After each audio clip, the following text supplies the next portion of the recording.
So, there you Okay. go. Okay. All right. You want to go ahead, Elvine? You go ahead. I'm Dr. Elizabeth Boggier. I'm the owner of MountainView Veterinary Hospital for the last, I don't know, since its inception. And Last 50 years. yes, 15 years. That's right. And 15 years.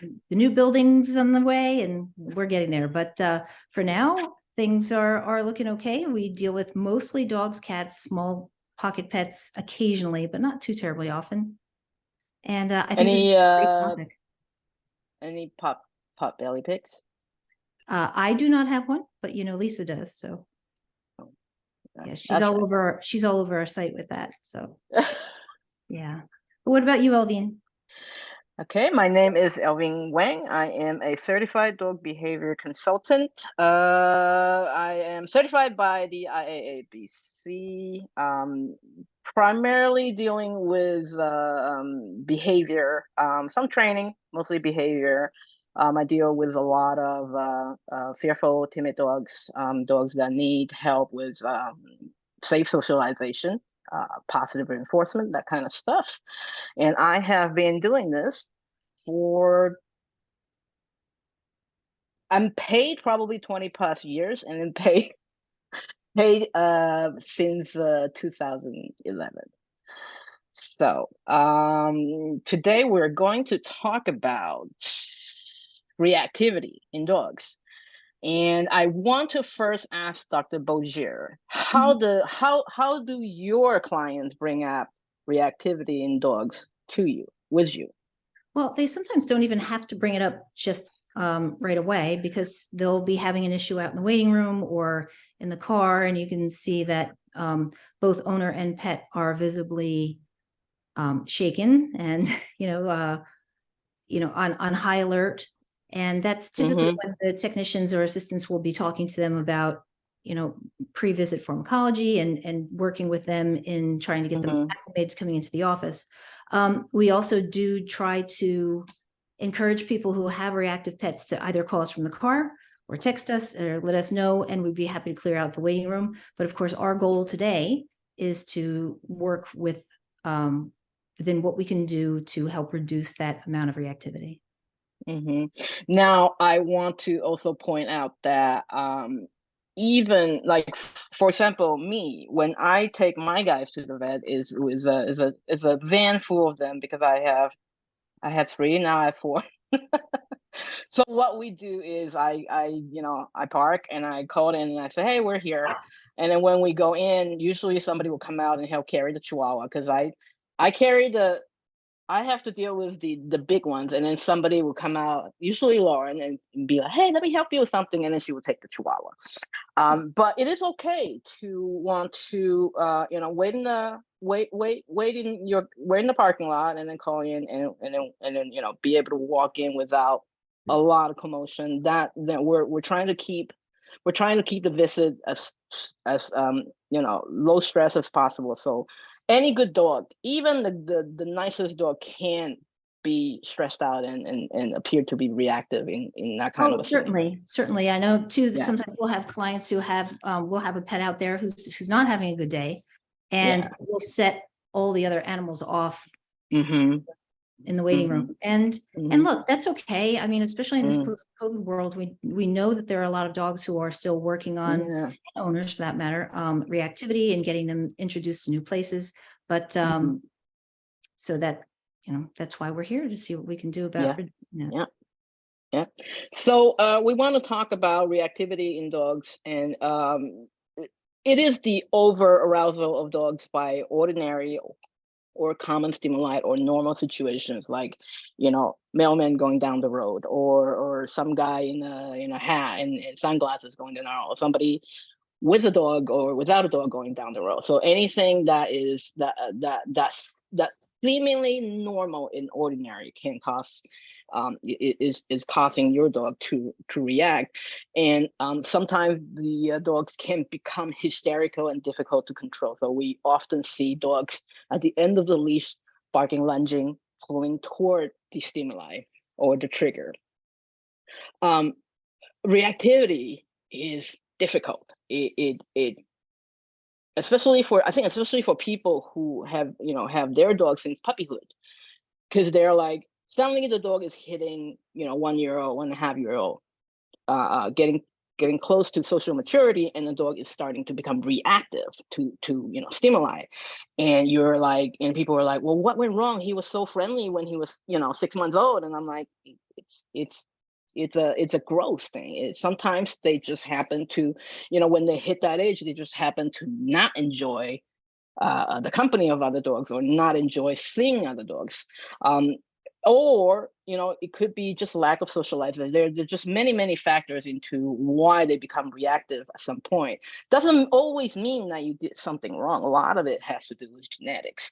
So reactivity can exert a heavy toll on both the dog and the human's emotional well-being. So when your dog is constantly reacting to something, a lot of it is fear-based. So when he reacts, and what the stimuli does, whether willingly or unwillingly, is that they walk away. So now your dog is associating the reaction to the stimuli, whatever that's scary or different, to them walking away. So what they do is that they learn from that experience, and they go, okay, so if the next time I escalate just a little bit, maybe they'll go away faster. And so every time they do it, they are learning from the previous experience. Now, yes. I know that you and I have discussed this probably ad nauseum, but do you see an increase or an uptake in the number of reactive dogs since COVID? And do you see kind of a breed predisposition, or do you think it's just that more of said breed are being purchased or adopted? Let's look at reactivity through the years. Okay. I want to say 25 years ago, this was really not a lot of that, because first of all, we're really not 20. Let's say 20 years ago, we accept dogs as is. My dog's got some food aggression. Let's just leave him alone. So we accept dog behavior as dog behavior, versus today, if you're reacting while you're eating and you're growling, then you're bad and I need to fix this.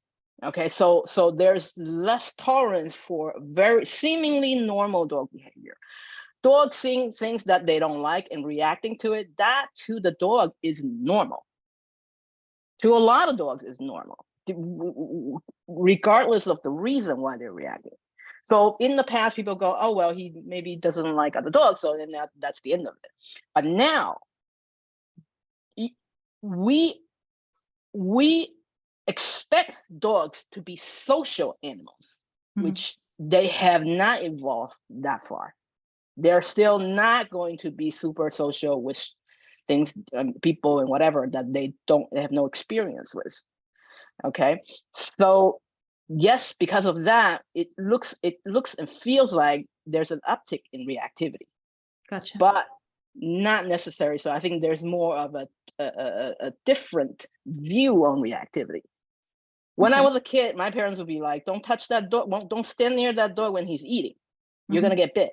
And I did get bit once, right? But we didn't say the dog is bad and he's got food aggression. We just say my parents just like, well, I told you, you're being stupid by standing next to the dogs. That's why you got bit. That was the mentality back then. Now it's different. Oh my God, the dog grabs when he's eating, then we have a problem. So that's a post-COVID. There is, just on my end alone, there is an 80% uptick of just doodles alone. Any kind of doodle. There's a huge number of them. Just about 8 out of 10 new clients that I got in the last 3 years is a doodle. Wow. Doodles are high strung. Doodles are very sensitive, and because they are high energy, most of them are not getting enough outlet at home. So when they see a dog, they want to play or they want to go see the dog. So there's that reactivity rolling in. So that is what I'm seeing of doodles and poodle, any type of poodle mixes. By breed, genetics, a lot of the bully breeds are going to be reactive. I have two, I get it. That's just the way it is. I have met ones that are so far out of like the typical behavior where they just love everybody and everything. And that happens too. But if you have a bully breed type dog and your dog is going to be reactive when they see animals or whatever, not necessarily so people, but animals, that is not uncommon. That is actually a big reason why they are put in pits to fight. Okay, so they are breeding that into that. There's genetic predisposition to them wanting to be reactive to other animals. May I ask a quick question? And I don't mean to change your thought process, but it is along these lines. You talked about reactivity being kind of a normal behavior versus how can an owner tell if their pet is being reactive and it's pathological versus reactive because he's just being a pet? Right. And that a lot of that comes from whether if they're on leash, they're reacting to the stimuli, whereas off leash, they're kind of like, oh, okay. Now that becomes almost like a frustration because they're being kept on leash. They cannot go and investigate at a distance that they're comfortable with. So they become frustrated because I cannot investigate, so I'm just going to bark. Okay. So a lot of doodles are like that. But that doesn't mean that you're going to just take the dog off the leash and just let them go and figure it out. That's not safe either, because the other dog might not welcome a dog coming so close to them. Gotcha. So what we need to do is we need to, again, this then goes back to socialization. Hey, look, there's a dog there. That's awesome. Let's go back to minding our business and keep going. So that's the kind of socialization I'm talking about, where it's static. We are watching the world go by without getting involved, and dogs need to be taught how to do that. A lot of people don't understand that when you're socializing, that doesn't mean that you go out to everybody and everything and say hi, because when you start doing that, and then there are some people go, well, I'm afraid of dogs, please don't come up to me. So now the dog gets frustrated because the dog is not getting to come up to people as expected.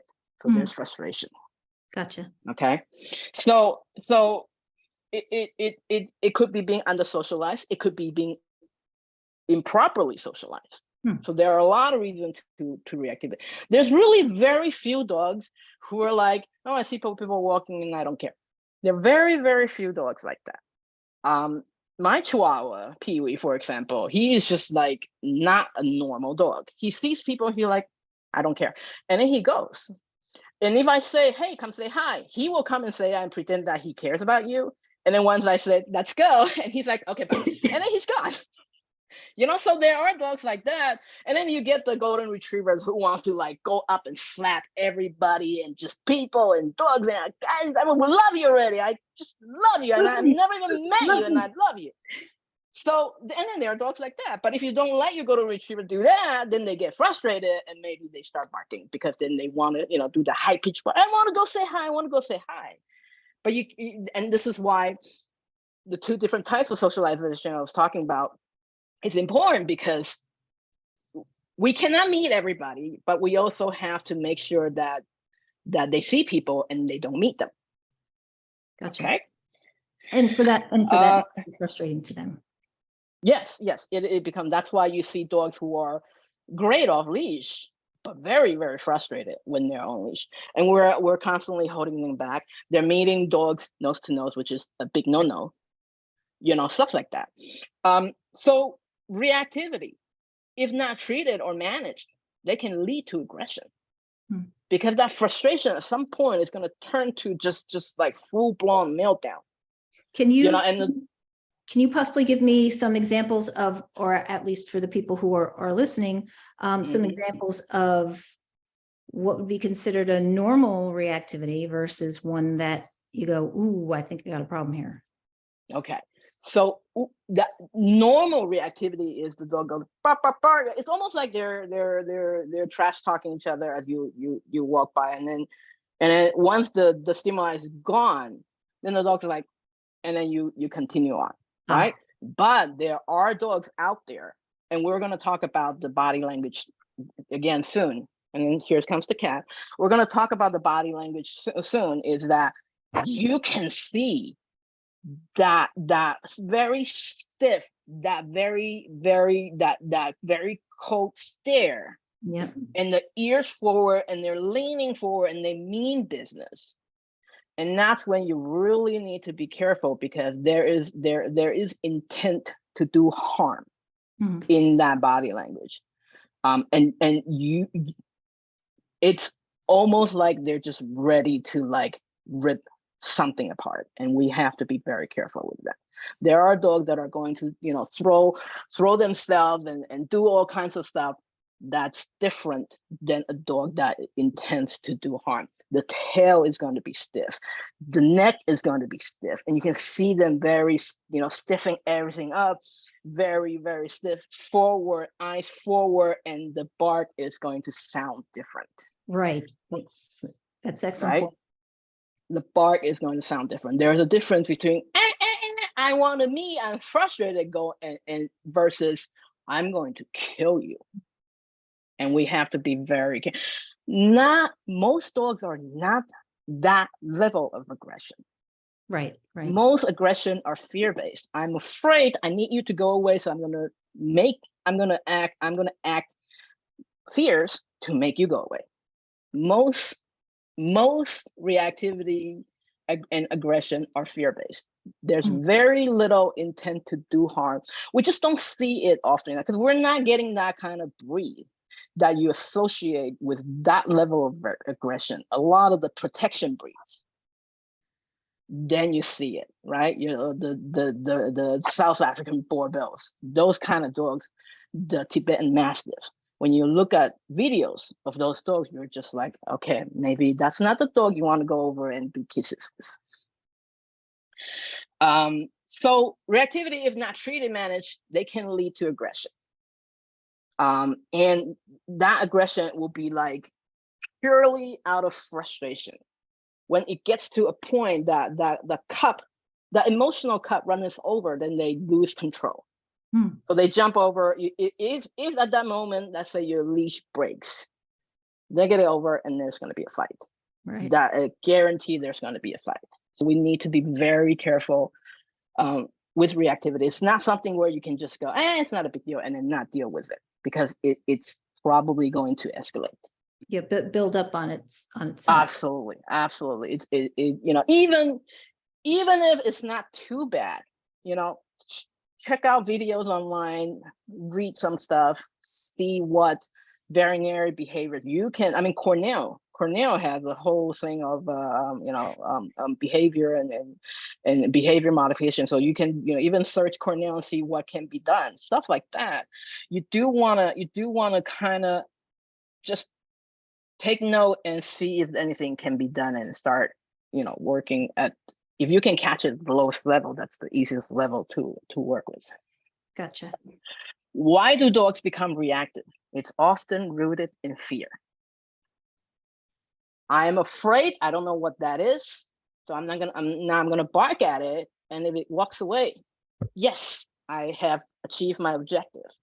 The next time I see something else that I'm afraid of, I'm going to bark a little louder and act a little more fierce.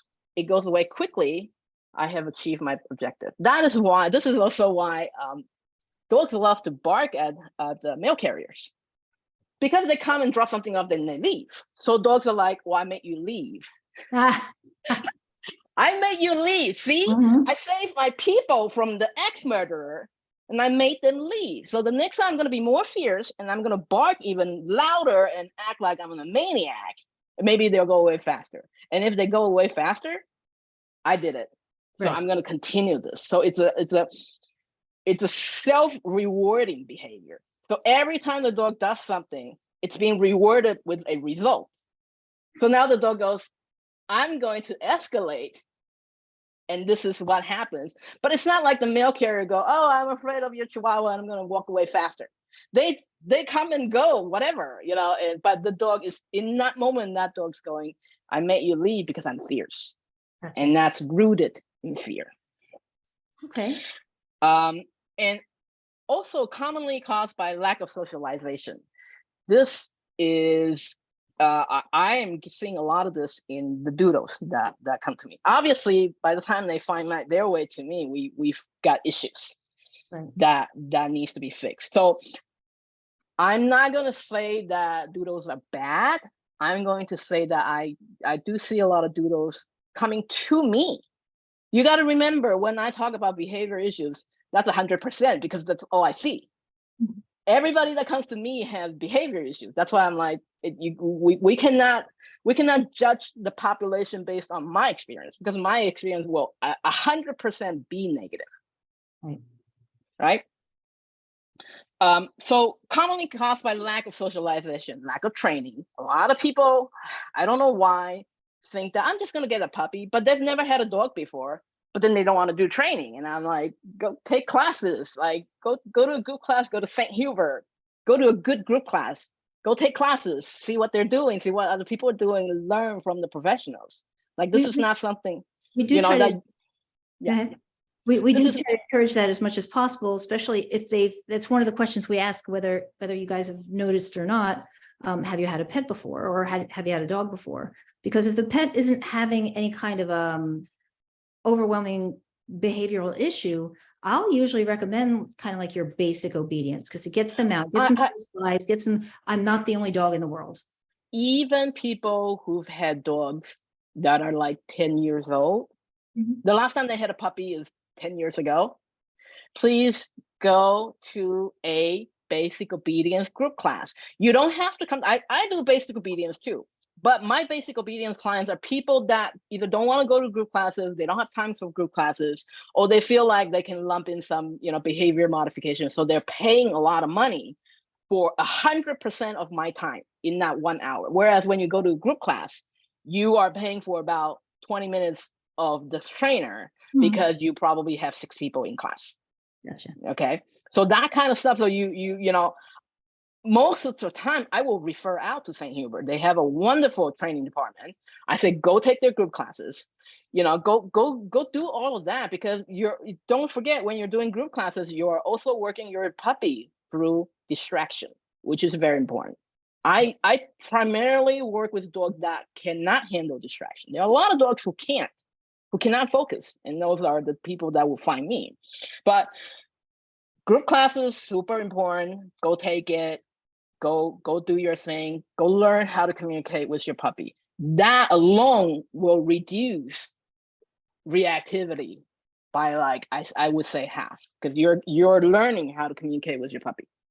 Now, what You can about catch it early on? What about the people now who are sitting there going, well, I've had this dog for a year and a half or 2 years now, and where do I even begin? Yes. So here's what we want to talk about. Now, I just want to put out a disclaimer. I do not work for St. Hubert. Okay.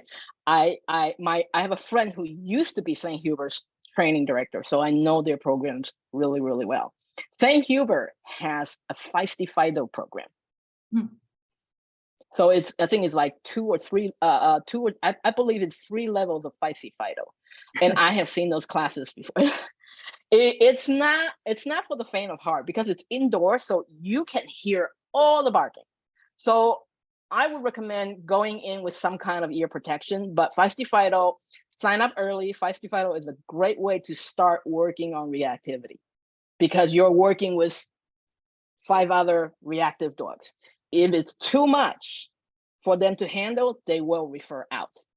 But for just regular reactivity, because they're teaching you to use a head halter, they're teaching you to, the proper tools. They're teaching you, if necessary, there's a muzzle over the head halter, that kind of stuff. But it's something that I feel is very useful. And also, they're booked like months out. So contact them if you have a somewhat reactive dog, you want to work on the dog on your own. Contact St. Hubert, look at their Feisty Fido class first. It is a great way to start. Okay. Negative experience. So reactivity can also come through negative experience. My dog, for example, my dog Chester, he had some reactivity when I first adopted him. We fixed that. And then about 4 years later, he and my good friend's dog were like, we call the dog cousins. He and his cousin got into a fight, and that was the end of it. He reverted back to a lot of the reactive traits that he had, and he especially hates shepherds. And what did I get? I got a shepherd puppy. So, but that one negative experience reverted a lot of issues back. But I was able to kind of find a compromise. He likes females and he likes smaller dogs, so we were able to socialize still, just with the dogs that he felt safer with. Bigger dogs, black dogs, dogs that are big males or they have big eyes staring at him, dogs that make him feel unsafe, then we avoid. So he still socialized. It's just that we avoid dogs that scare him. And his way of telling me that he's afraid is a low growl. Gotcha. So you know his tell. Yes. That was something that I found very interesting when I was putting one of the dogs through Bright and Beautiful, or one of the classes for taking them to the hospitals and that type of thing. Yeah, therapy dog. Yeah, okay. And helping to identify what your pet looks like when they're starting to get stressed. Because I didn't realize that some of the things that my dog was doing, it may be if something as simple as just starting to paw me. And I realized, but I wasn't alerted to it. So I didn't know that it was a sign that, hey, long before they get to that growl, which some do and some don't, but, kind of recognizing it before it gets to that level where they've now escalated. Yes. And that's what you want to see before the dog reacts, is their way of telling you, I am worried. I am worried, right? Pawing at you, licking their lips, giving you the half eye, the whale eye, a little bit. There's a little bit of freezing or stillness in them. They kind of stand there. They just look really uncomfortable. They're looking to the side like this. So there are a lot of tells. Their ears are back against their neck. They are trying to make themselves very small. The tail's tucked in to their belly. A lot of these signs that we need to be, dogs are basically throwing body language at us at all times. All the time. They're constantly communicating. But we get into the habit of only paying attention to them when they're bad. Good point. That's an excellent point. Right? We never say, oh, you're being a good boy. You're doing absolutely nothing. I love you. And most people don't do that. I have very calm dogs, because whenever they're just doing nothing, I go in and I just pet them. And then that was it. I don't even talk to them. Just a quick little pet and we move on. They don't get my attention because they're doing something bad. They're getting my attention because they're doing nothing. And they go, well, oh, wow. So when I sleep, I'm getting petted. Awesome. So they sleep a lot.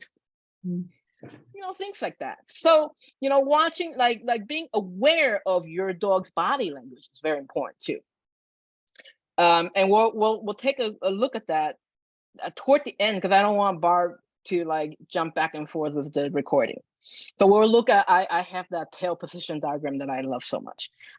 Just a time check. We are at 7. It's almost 7. So okay.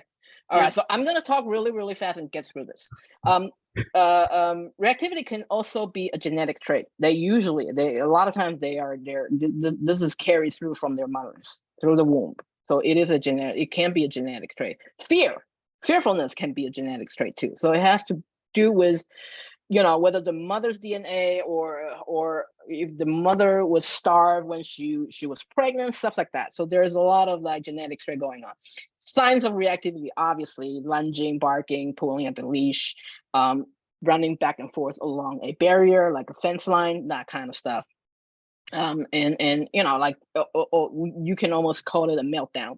And it can be specific, as in only when the dog's on leash, or only when the dog is running, like standing behind a barrier.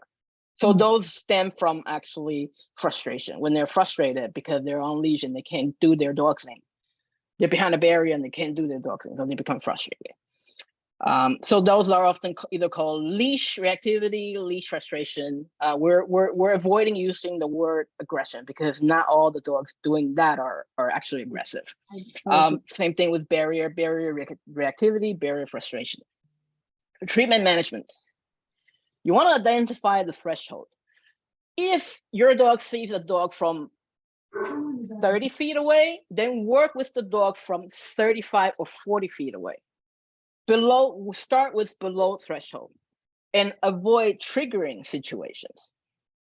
Okay, why are we avoiding triggering situations? Once the dog is triggered, that dog cannot hear you and you can't work with the dog because the dog is now it's just oblivious with what you're trying to do with him or her.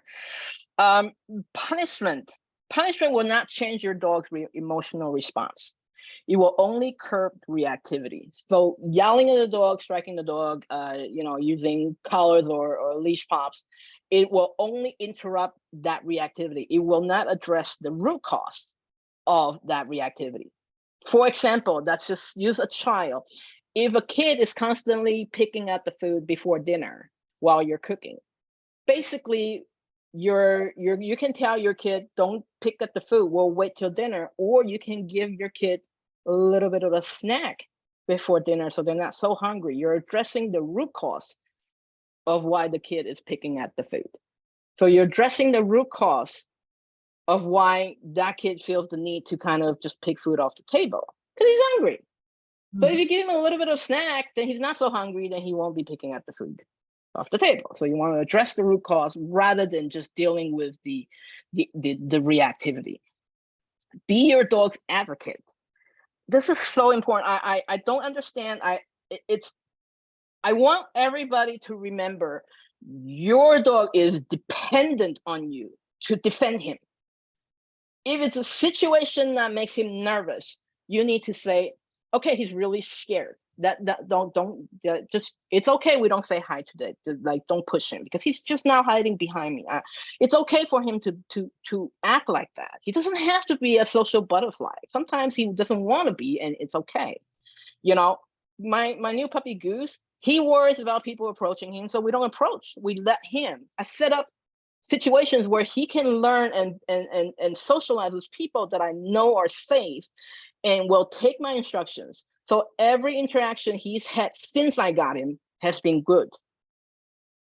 He's meeting appropriate people, including appropriate children, so that he's learning, oh, these people are not too bad. They're not trying to pet me or hold me or grab my face. And that's how we try to change. Be your dog's advocate. Don't let people just come out and go, oh my God, you're so cute, and try to touch him. And not all dogs need to love all other people and dogs. Sometimes they're just like, I don't like people and I don't really like dogs. And as long as they're not out there trying to kill the people that's walking by, sometimes give them a break, cut them some slack. It's okay to not want to be a social butterfly. Some dogs are introverts just like people. So, accept who they are. Don't be like, well, I really want a dog that goes to the dog park, but your dog is not a dog that wants to go to the dog park. And that's okay too. Okay. Behave. So how do you treat or manage reactivity? Behavior modification. I cannot stress this enough. You need to change that dog's emotional response to scary things. So if the dog is looking at, for example, Goose, my puppy, he saw a TV for the first time with shiny people talking in it, and he lost his mind and he barked like crazy. And we were all like, the hell's wrong with you, hillbilly? So what I did was, the next day, I had the TV on mute, and then I bring him to the TV, and he looked at it, and he thought, oh, this is flat. There's not actually people in it. And we look behind the TV too. There's nobody hiding behind the TV, and that's okay. And then now we back off, and I gradually raise the volume, and that was the end of it. Problem solved in 5 minutes. Okay, so desensitization, counter conditioning. So we're changing the behavior. I did not say, don't bark at the TV. It's nothing. That is not behavior modification. Behavior modification is actually looking at things that scare them and go, this is not a big deal. Look, just look around this. It's okay. It's okay. There is a wonderful, very famous behavior consultant out there. Her name is Leslie McDivitt, and she has created all these pattern games. She's wonderful, absolutely wonderful. And the most important one that I've used, and she's spread for the, show for the last 15, 20 years, it's called Look at That. So we're actually pointing out triggers to the dog. Hey, look at that. And then we're changing the dog's emotional response to the trigger. You don't have to worry about Leslie McDivitt and Look at That. She's on YouTube. She has a 44-minute video just on Look at That. It's an entire presentation for free. Go watch, look for her on YouTube and go watch it and learn from her. If you, after watching that 44-minute video and you still don't get it, email me, we'll set up a consultation. All right, so we're going to first look at tail position.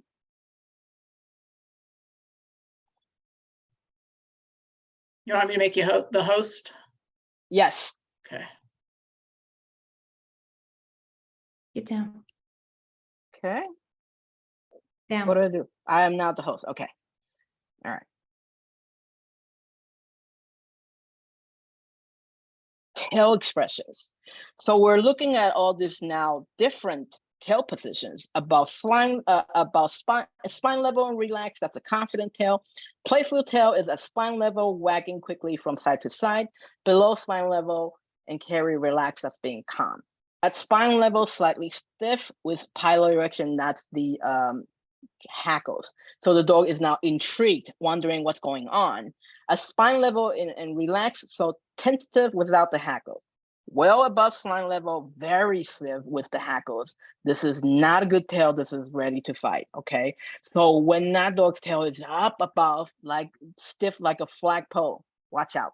Elvine, are you supposed to be sharing something? We don't see anything. Are you showing? You don't see anything? Yeah. No. How about now? No. Wait. I have to add something, right? Share screen. There you go. Yeah, do share screen.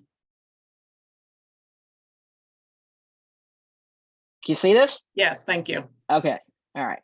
So above spine level, relaxed, it's confident. Playful is at spine level, wagging quickly from side to side. Below spine level and relaxed is calm. At spine level, slightly stiff with piloerection is the dog now is intrigued, questioning what's going on. Piloerection is hackles. Go on the back, down the spine. At spine level and relaxed is the dog is tentative, going, okay, I'm aware, but I'm not worried. Well above spine level with I usually call it a flagpole tail. Is the tail is up like this and very stiff, sometimes a little curl bent toward the back. That tail you have to be very careful about. Well below spine level, curved downward, tucked between the legs into the belly. The dog is now very worried, submissive, and fearful. So these are common tail positions that I always encourage people to familiarize themselves with, because if your dog does have a tail and you can basically tell what the dog is feeling at that moment.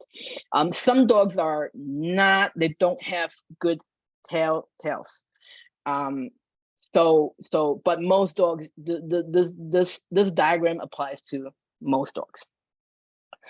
Okay, now I want to show Bar Karma. So this is one of my new students, Ruby, very young poodle mix. She was on the verge of leash reactivity. She's already barking at dogs while on leash out on walks. And she's pretty much afraid of dogs. So this is her first session. Now I brought her in on a day where I have only small dogs and older dogs. The older dogs are very, very social, very skilled in dealing in meeting dogs. So you will see that that dog Chloe, brown dog Chloe, they're very, very skilled. So we're going to mute and play this. I think you have to change it. You have to share your screen again because we're still seeing the what? We're still seeing the tails. Okay, hang on.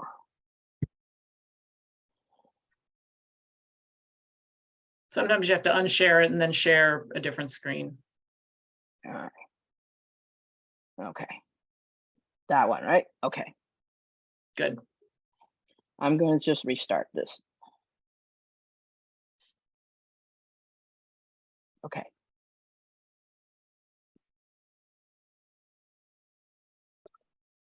I see Ruby running away. And Chloe here just, you know, giving her that space.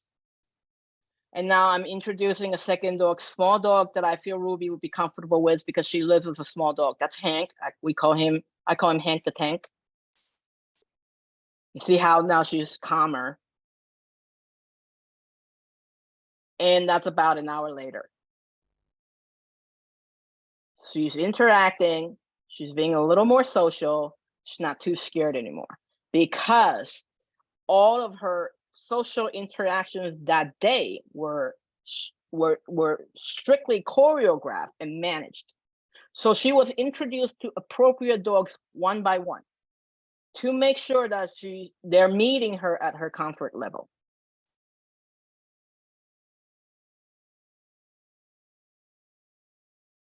Okay. All right. Okay. So that's it.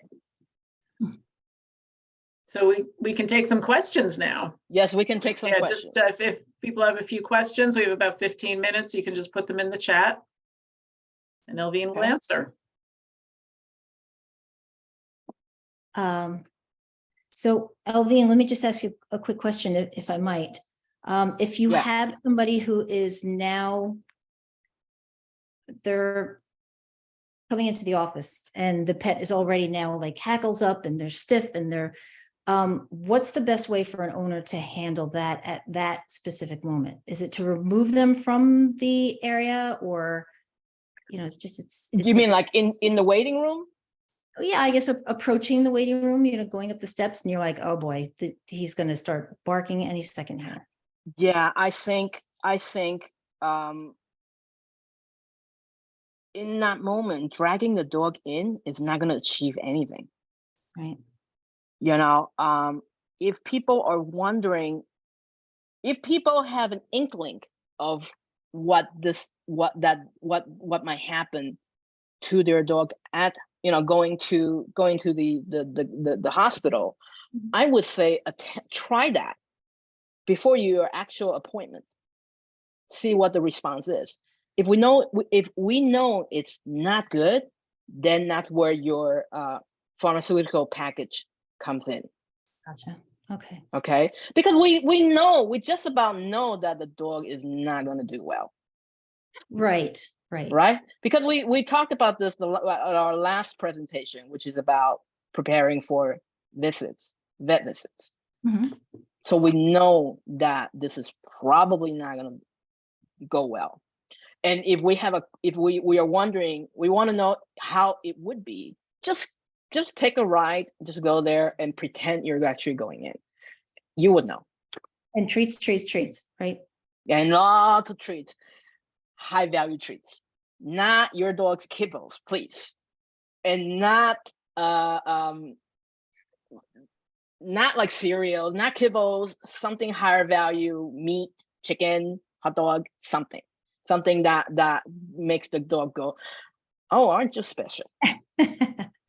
And just a little bit, right? Because that could certainly. Oh yeah.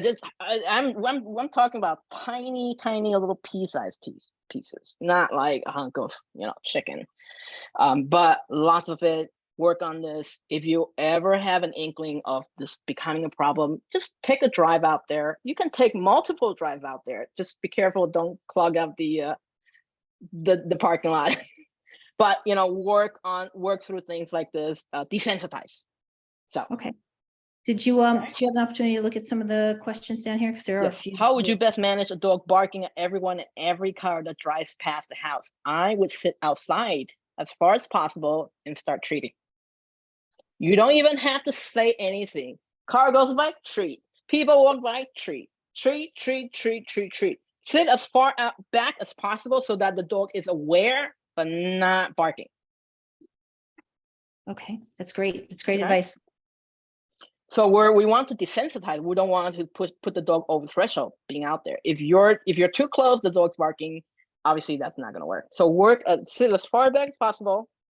Let the dog be aware. Work from there, and then gradually reduce the distance to your stimuli. Same question, including people and dogs. Same thing. Sit back. We actually worked with.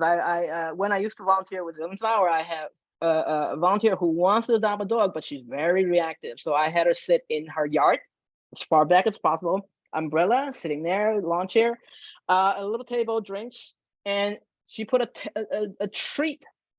A table of treats on the outside of the fence. People walk by, take a treat, toss it to the dog, keep going. Nice. And it helped tremendously. Our dog aggressive, fear-based. Oh, it's running too fast. When people are leaving the room and has bit on occasion, how would we handle this? Biting ankles or biting to prevent people from leaving? Right? So is the dog afraid of movement? Is the dog afraid of people standing up? So a lot of times when I deal with cases like that, I would ask people to get the dog's attention first. I'm standing up, treat, treat, treat. I'm standing up, I'm sitting down, treat, treat, treat. I'm standing up, I'm sitting down, treat, treat, treat. But I would get the dog's attention first so that the dog knows that you are about to do something. You alert the dog to your movement. Now, if the dog is lunging and going after people who are leaving, then we need to work from a safe distance, which may include a baby gate. Okay. Okay. So again, treat to change the emotional response to these stimuli. Perfect. My dog is going nuts when someone comes to the front door. Her tail is between her legs and curved under. She's afraid. And to set off my other dogs. And she even does this with the people who live here. Again, desensitization. People coming in the door and leaving. People coming in the door, leaving. Not necessarily coming in. If they're ringing the doorbell, she's reacting to the doorbell, make a recording of the doorbell, play with it, play it, treat, play it, treat, play at the front door, treat, play at the back door, treat. So a lot of desensitization. So what you're trying to do is show the dog, anytime people come to the door, I'm getting a treat. They're not necessarily coming in, but I can get a treat. Or if people are coming to the door, I'm a little worried about the door, then I'm going to retreat back to where I feel safe and get a treat there instead. Okay. The best thing to do, I think, for most cases is actually create an area where the dogs are not like right at the door. That is like almost like a kill zone there, where everything just goes out of control when people are coming in, and your dog is going, I need to sniff or bite or whatever. I need to make that decision in like 2 seconds. So usually, if the dogs don't have to be at the door greeting people, that's a much better setup. Does this work for reactive play dog? My dog just want to play, but comes across aggressive with his bark. At my day school, when we're playing, you can go watch a lot of videos. We actually don't bark during play because a lot of times even play bark is too arousing, and it could cause dogs to fight. So you need to actually interrupt the play when the dog barks to control that barking. We manage barking heavily during play. So you watch some of my videos, it almost looks like we're whispering when we're playing because nobody's barking and they're only making up. And that's what it should be like when there's a group of dogs all together. Now are barking and chasing and it could go over threshold very quickly. Foster many reactive, aggressive dogs for FBRN and fairly comfortable. Thank you for your expertise. My question is redirected aggression. My most difficult foster and a foster failed because I don't have a handle of the CGC and CGCC because I'm with her. But if not, and she gets excited, she attacks anything that moves. Again, remove her from that situation. If it's really bad at the door, we're going to move away. If it's really bad at the gate, we move away to where you can work. She needs to be on leash. You need to move her. If it's really bad at the fence, we need to move her away from the fence. You need to move her to a distance where she can hear you so that you can work with her. A lot of times when they're in that zone, They're gone. it's a one-track mind. They just, there's no way they can hear. And when they cannot hear you, you can't work with them. Move away from that zone and work from there. I have a neighbor that runs his dog loose in the neighborhood while he rides alongside in the scooter. I've been able to evade our dogs running into each other so far, but how would I address a sudden unexpected meeting as my dog is reactive? Walk your dog with a cane umbrella. Why? When you have an off-leash dog coming, and I just recently had a case of this, then like 5 off-leash dogs in the neighborhood, and her and her dog cannot have a peaceful walk at all because these dogs just come out of nowhere and start charging her dog. So she popped that umbrella open, tell them, back off, go home. The dog goes home because the dog, now you're blocking your dog's view and you're blocking the other dog's view with your umbrella. What you need to do though, you need to remember to practice popping your umbrella open in the house so that your dog's used to it. So when you pop up, your dog's next to you and you use the umbrella to block the unexpected meeting of this off-leash dog. And by the way, off-leash dog in anywhere is just irresponsible. I just as an aside, I did see there was a video I was watching in the last few weeks where somebody had a reactive pet, and it was a training video. And when the pet would become super anxious like that, the best thing that they felt like they could do is identify what the underlying triggers are, avoidance, and get them under verbal command, like with a watch me and things like that. But once they're all once they're, remember that cup, that emotional cup, once that cup runs, there's no coming back from that. It's just emotion, it just pours out. They can't hear you in that situation, you know. So it's important to number one, defend your dog. Your dog's on leash, he can't defend himself. So you have a dog, a off-leash dog charging a dog, you need to defend your dog, and that is the safest way, is to use it. Some people will carry mazes. I'm like, yeah, but if you spray that and the wind blows it back into your face, it's not pleasant. You bring a cane umbrella, it looks innocent, pop it open, defend your dog, tell the dog to go home. So once the umbrella's open, most dogs will be like, ooh, and then they go, okay, fine. You know, that interrupts the behavior. Another part of that video was showing how the difference in the pet when they had moved, because they'd been somewhere that was more rural environment and there weren't a lot of blocks for that pet. So, you know, they would see somebody good ways down and he's already getting like this. Whereas then she showed some video of where she was currently living and there's cars blocking the pet's view. And so the pet did become much more calm. Yes, because you don't have that visual stimuli. That could be a good or bad, because sometimes you happen to be on the same side of the road and you're trapped between cars, the road, and now you have that little walkway to walk past each other. And that's when you say, it's okay, we're going to move. Right. So you shout, you yell out and say, we're going to move, and then do the move. Gotcha. Okay, but you know, again, be your dog's advocate. Defend your dog. My dog is reactive. She will not take a treat because your dog is over threshold. You need to move below threshold. That's a very good point. You need to get to the distance where your dog will take a treat. And I mean a good treat, like a piece of chicken, not, you know, cereal. Okay.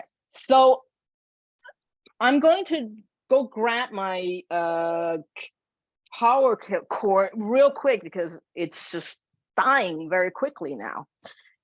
Can we, Dr. Boggier, can you read the next question for me? Yep, I'm just front door, comes back across as aggressive, fostered. I got it. What to do when a dog will not take a treat? My guy does does not and is generally I not treat driven. I just answered that one. I just answered that one. No, So, this is a different one, because this one is, my guy is not and is generally not treat driven. Okay, not treat motivated. We can try favorite toys. So a lot of dogs like squeakers. They like what? Squeakers. Oh, squeakers. Okay. Yes, a lot of dogs like squeakers or balls. So we can try a favorite toy, or we can try, you know, in like kind of establish a favorite game with the dog. Some dogs love to tug, so you can get the dog's attention back to you with a favorite set of games too. okay. I guess I'm generally not treat driven. Also, I am also not treat driven. If people ask me to invite me to their backyard barbecue and they're like, we're serving hamburgers and hot dogs, I'm like, nah. But if they say, oh, we're gonna do pulled pork and, you know, a smoked brisket, I'm there. So value of treat is also very important. So think about higher value treats. Sometimes bacon. But small amounts. Oh, tiny little pieces, tiny little pieces. Chicken is usually okay. Even string cheese is okay too, like not too bad. I would definitely watch the salt content of like, you know, bacon and hot dogs, but think of higher value treat. A lot of people are like, well, my dog's not treat motivated, but I'm like, but you're using your kibbles. Like, how rewarding are you know, our kibbles? 1.5-year-old rescue who loves people and dogs, but his immediate reaction to any aggression or threat is to bite. Last week, I ended up in the ER with 6 puncture wounds and tendon damage from trying to break up a fight. Is there any way to teach him to show some kind of, okay. Ah, that's interesting. Yes, they're showing signs. You're just not seeing it. A lot of times it's a very quick freeze. So you see your dog going, that's a freeze. Okay, so I would read up on body language, the freezing, the stillness, the hackles, the way they carry themselves. Also, don't let any dog approach your dog with an aggressive approach. Be your dog's advocate. Never let your dog get into that situation. There should never be any fight. If people come up to your dog with their dog and your dog looks uncomfortable, immediately stop that. You don't have to meet. You need to be your dog's advocate. Say, no, he's very uncomfortable. He's not good at this. Let's try something else. And, you know, I don't think there's anything wrong with saying too, you know, I'm working with training with them so that. Oh, absolutely. But have those tools available. Mm-hmm. But the most important thing is be your dog's advocate. Stop it before it starts. Your dog should not have to warn you that he's not comfortable. You should know that those situations will get him to be uncomfortable. Okay, so stop it before it happens. Be your dog's advocate. So I happened with 3 dogs getting out of their yard. They were okay and just wanted to check my 2 out, but my 2 started barking, triggering them. Do you think an umbrella would deter? Absolutely. The umbrella will deter the other dogs. Absolutely. I'm not talking like a tiny little umbrella that you put in your, you know, pocketbook. I'm talking like a cane. Like if you want to bring a golf umbrella, bring a golf umbrella, but something big that when it pops open, you can fit like 4 people underneath. They are very visually stimulated. So if you're removing that, I don't know if you've seen those TikTok videos where you have a blanket up and then you run and the dog's like, where did you, you know, they're not as perceptive as they are. Sometimes there are some ways you can use that to your advantage. And I think absolutely. And it's, you know, when you're carrying an umbrella, you don't look like a weirdo out there. Some people are like, you know, they have a utility belt with a mace and spray and a whistle and stuff like that. I'm like, that's too much. Just carry an umbrella. Guarantee that this is going to help you. Then anyway, teach him to no. It happens 3 dogs getting out. My dog got nipped. I have a Chuck and a rescue Frenchie. Should I have picked one up, or does it make it? You do what you need to do. If there are garbage cans nearby, put your dogs in the garbage can. You do whatever you need to do to defend your dog. And that means putting the dog on top of cars, putting the dog in empty trash cans, putting the dog on top of trash cans. But the best thing to do is be prepared. Bring your cane umbrella. Either carrying one dog and holding umbrella to. I am imagining carrying one dog and holding an umbrella to you. If you're always walking two dogs, what you also can do is teach them behind me. So you teach your dog to come behind, and you can put that umbrella in front of you. Years ago, Dr. B, you remember my two German pinschers? Mm-hmm. They're kind of like not nice dogs. All right, they were just aloof. It's all right. They were like, I don't like you. And I used to live in a townhouse, and they used to bark at all the Asians. Mm-hmm. And it is embarrassing as hell. But they used to bark at all my Asian neighbors, and that has to do with people just acting a little like ew, and they responded to that. They see that as being sneaky, and they will bark at it. Now, they also did not like other dogs. It's genetics. That's just the way they were. So we walk at the wee hours, and we walk in the middle of the night. Yeah. And then I also taught them, because we were approached by dogs off leash all the time. So I taught them to behind me, and they're behind, and I'm yelling at dogs, go home. And dogs would be like, oh, and then they go home. But I would I'll teach them to come behind me when, you know, and it's usually the little like, Yorkies that would come charging at us, and I'm like, my 30-pound dog is gonna break you in half, so let me keep everybody safe by teaching my dogs to stay behind.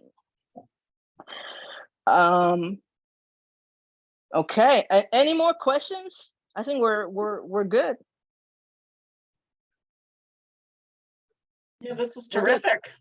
Yeah, Elvine, I gotta thank you. You know, you gave some really great advice, and I think that's why I like being with you, because we are both on similar pages. So thank you for taking the time. And you're welcome. I know having some reactivity problems with my Chihuahua. I'm going to definitely take some of this, which is, again, it's so common to the breed. It's just the way it is, right? Right. But I do like the question about the growling, because, you know, we like growls. Yes, we like growls. So, you know, at least that pet is trying to communicate to us. Yeah, we like growls. Sometimes it is a low growl, you can't hear them. Before they start growling, there is that stillness, and it's literally a split second. If you don't see that, that's when they go to growls, and then they go to nips, and then they go to bites. Right. So it's and I have a diagram for that. And I think I share this every single time. It's called ladder of aggression. You guys can Google it. Ladder of aggression. Canine ladder of aggression. You will see the progression of calming signals, warnings to bites. Gotcha. You know, so that's something that you want to look at, but don't always wait for the growl. Look for the freeze. Look for the stillness. Look for that well eye. Your dog is going to ask you for help, and we need to see it and recognize it. How can I reach you if I want more information? Talk to Barbara. Well, yeah, I will. This has been recorded, so I'll get it on YouTube, and then I'm going to email everyone with the link to the YouTube, as well as Elvine's prior YouTubes. This is our third one, and her contact information. So yeah. And I think I did talk about ladder of aggression during our last presentation too. But again, like Google it, it's you know, it's readily available out there. It's body language. Being able to recognize body language is so important. You do want to advocate for your dog before they even have to growl. You know, that stillness and the well eye, those are the two things that I ask people to look at the most. Even the position of the ears. When they look very uncomfortable and odd, we want to stop whatever that's happening right then before it causes a problem. So right. And our next one might be on weight management. So for all you guys, if you give too many high value treats, I mean, you're going to need the next session. And that is something that how do we train with tons of reward, but not put a lot of weight on the dog. Dr. B, you saw my guys; they're all in like tip-top shape. Yeah, well, when I have them come in for acupuncture, it's a lot. They will give a lot of peanut butter, and some people have recognized, what, maybe I shouldn't feed him dinner before he comes in, and sure enough, yeah, it does make a big difference. Also, you know what else is great? Light cream cheese. Oh, there you go. Right? See, you're a wealth of information, Miss Elvine. Yes. Light cream cheese. Some dogs can't do peanut butter or don't like it, or some people actually have peanut allergies, cannot handle peanut butter. Light cream cheese is a good alternative. Yeah. Great. Well, thank All you right. again.